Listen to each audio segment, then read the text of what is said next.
गंगा नदी के किनारे एक साधु रहते थे। वे न केवल विद्वान थे बल्कि उनके पास जादुई शक्तियां भी थी। एक दिन वे ध्यान में मग्न थे, तभी बांस की चोट से एक चूहिया छूटकर उनके हाथों में आ गिरी। उसकी छोटी सी पूंछ व काली चमकीली आंखें थीं। उन्हें वह बहुत अच्छी लगी, पर घर ले जाने से पहले उन्होंने जादुई मंत्रों के प्रयोग से उसे एक लड़की में बदल दिया। वे उस लड़की को घर ले जाकर पत्नी से बोले, तुम हमेशा से संतान चाहती थी न, तो लो आज से यही हमारी पुत्री है, इसे पूरी देखभाल व स्नेह से पालो। साधु की पत्नी भी अपनी पुत्री को देख प्रसन्न हो उठी। वह उसे राजकुमारी की तरह पालने लगी। साल बीतते गए, नन्ही लड़की एक सुंदर युवती बन गई।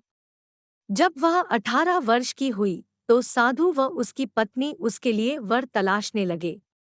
साधु ने कहा, मेरी बिटिया का विवाह ऐसे व्यक्ति से होना चाहिए जो सबसे बड़ा हो। मेरे हिसाब से सूर्य ठीक रहेगा। पत्नी ने भी हामी भरी। उन्होंने जादुई मंत्रों के प्रयोग से सूर्य को नीचे बुला लिया। उन्होंने उसे अपनी पुत्री से विवाह करने को कहा, पर पुत्री ने पहले ही न कर दी। वह बोली, पिताजी, यह तो बहुत गर्म है, मैं उससे विवाह करूंगी जो इससे भी बेहतर हो। साधु निराश हो गए। उन्होंने सूर्य से कहा कि वे ही कोई वर सुझाए। सूर्य ने कहा, बादलों के देवता से बड़ा कौन होगा? उनमें तो मेरी किरणों को भी रोकने की शक्ति है।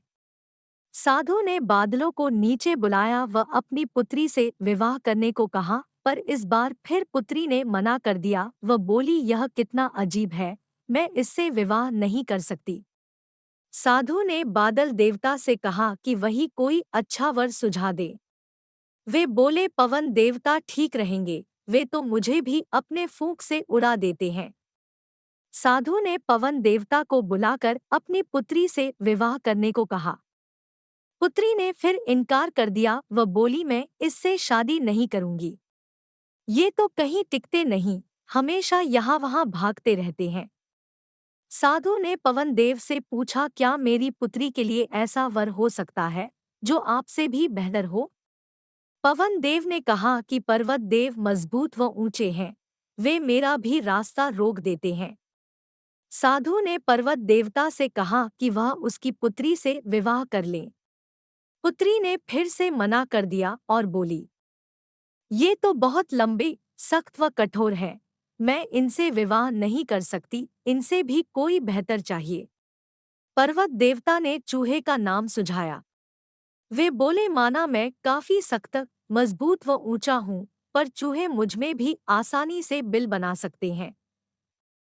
साधु ने चूहे को बुलाया। उसे देखते ही उसकी पुत्री खुशी से उछल पड़ी। हाँ पिताजी, यही तो है वह, मैं जिससे शादी करना चाहती थी। साधु ने सोचा, इसे ही किस्मत कहते हैं। यह एक चूहिया थी और एक चूहे से विवाह करना ही इसके भाग्य में लिखा है। उन्होंने जादुई मंत्रों के प्रभाव से पुत्री को फिर से चूहिया बना दिया। चूहा व चूहिया विवाह करके खुशी खुशी रहने लगे। शिक्षा: कोई भी अपने मूल स्वभाव को नहीं बदल सकता।